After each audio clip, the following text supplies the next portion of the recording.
C'est presque de l'info, c'est la revue de Presque de Nicolas Canteloup. Et ce matin, c'est notre ami Stéphane Bern qui est avec nous. Oh oui, tout le monde est là. Tout le monde est là. Oh, il fait un temps depuis Macron que de soleil. Oh, c'est quand même autre chose, franchement, non hein, il est vraiment sur tous les fronts, ce Emmanuel Macron. Ouais, c'est vrai qu'il a eu une semaine chargée. Hein. Oui, en plus, il a enchaîné les clients pas faciles, franchement. Hein. Trump, oui, Trump, Poutine, il a fait l'imbécile heureux. Derrière, il a enchaîné avec l'imbécile méchant. Hein, il manque plus qu'on lui programme Bachar el-Assad en fin de semaine et c'est le pompon. Non, vous savez quoi, ils vont nous le dégoûter d'être président, le gamin. Alors, un de ses chantiers, c'est de réformer l'école. Il propose que dans les classes d'éducation prioritaire, il n'y ait plus que 12 élèves par classe. Oui, alors là 12 élèves par classe. Alors, je veux dire un mot. Oui. Permettez que je dise un mot ? Allez-y. Oui. Ça fait 30 ans qu'on entend les profs dire que c'est pas possible d'enseigner, n'est-ce pas, Natacha, qu'il y a trop d'élèves par classe. Alors qu'est-ce qu'il fait, mon petit Macron ? Eh bien, il dit on va mettre moins d'élèves par classe. Et la réaction des profs, quelle est-elle ? 12 par classe et pourquoi pas 18 ? 12, c'est trop peu pour créer une dynamique de classe. Il est faux de croire que les enfants sauront lire parce qu'ils seront 12 par classe, faut pas rêver. Bon, bref, comme Macron ne va pas pouvoir le dire, je vais le dire pour lui. Est-ce que les profs ne seraient pas un petit peu casse-couilles ? Est-ce que c'est senti que j'étais un tout petit peu tendance macroniste ce Oui, matin ? un petit peu. Allez, on va passer au titre. On vous écoute, Stéphane. Allez, c'est parti. Danse avec les stars. Hier à Versailles, nous l'avons dit, Emmanuel Macron et Vladimir Poutine ont inauguré une exposition sur le tsar Pierre le Grand. En revanche, toujours pas d'inauguration de la démocratie en Russie. Ah. Voilà, et pan. De toute façon, on s'en fout, on n'a pas prévu d'y aller en vacances. Hein. Allez, changement de nom. Décision ferme. Marine Le Pen, non, ne changera pas le nom du Front National pour le nom Les Patriotes. Elle a raison, ne faire honneur qu'aux patriotes du parti, c'est totalement excluant pour les racistes, les fachos, les skinheads qui pourraient s'y reconnaître. Et repens, on n'ira pas en vacances non plus au Front National, voilà. Changement d'identité, allez, quelque chose de plus léger. Le nouveau TGV de la SNCF, le Inouï, sera présenté lundi prochain. Lundi prochain, peut-être mardi parce qu'à cause des travaux sur les lignes. ou mercredi à cause d'une grève des employés. Bon, ça peut être aussi jeudi à cause de la chaleur. Ou vendredi s'il y a un problème de caténaire. D'accord, oui. Santé publique. En ce moment, de nombreux médecins rappellent dans les médias qu'il est dangereux, écoutez mes chers auditeurs, dangereux de faire du sport sous cette chaleur accablante. On les rassure, les tennisman français vont rester en bonne santé. Merci Stéphane, à bientôt. Emmanuel Macron recevait donc hier Vladimir Poutine à Versailles. Danse avec les tsars, fallait bien entendre ça tout à l'heure.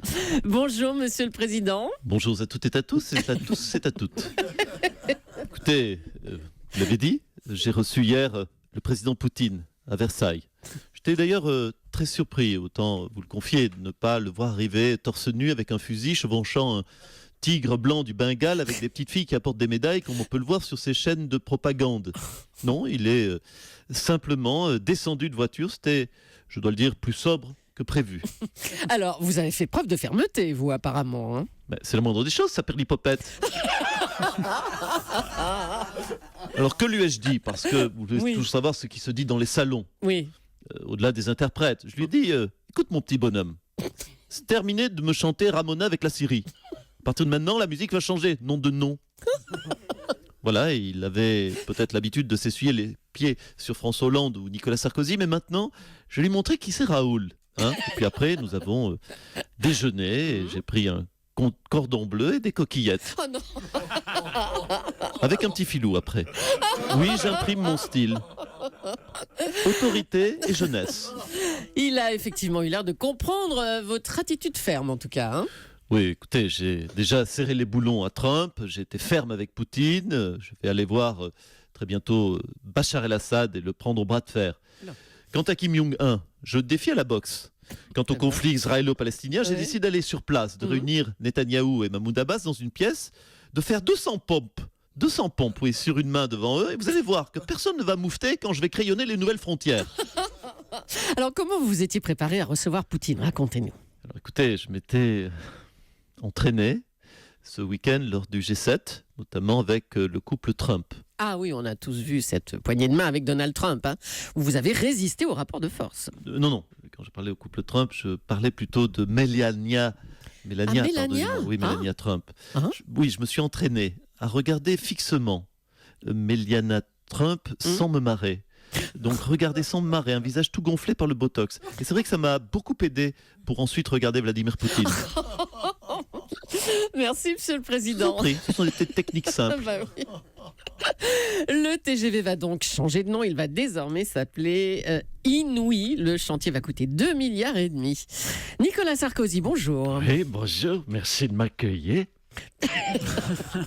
Alors, vous vouliez réagir là sur le nouveau nom du TGV? Oui, je voulais réagir parce que quand même, c'est moi que j'ai trouvé le nom Inouï. Ah bon? Ben oui, c'est déposé, c'est pour moi donc les sous. Hein. Ah. Et la SNCF, elle, tranquille, il me pique mes concepts.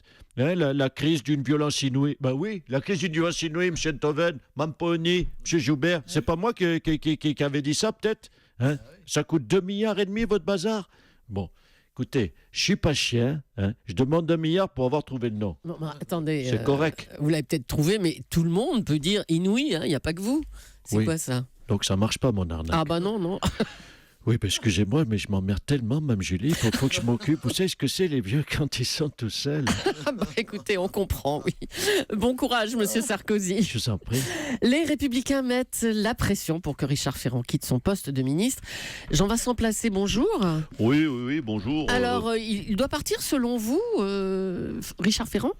Écoutez, concernant Richard Ferrand, oui, sans aucune hésitation, je milite pour que Richard Ferrand s'en aille. Il faut plus vite qu'il libère ce poste de ministre. Je pense Et que vous avez un nom en tête pour le remplacer? Je sais pas, moi.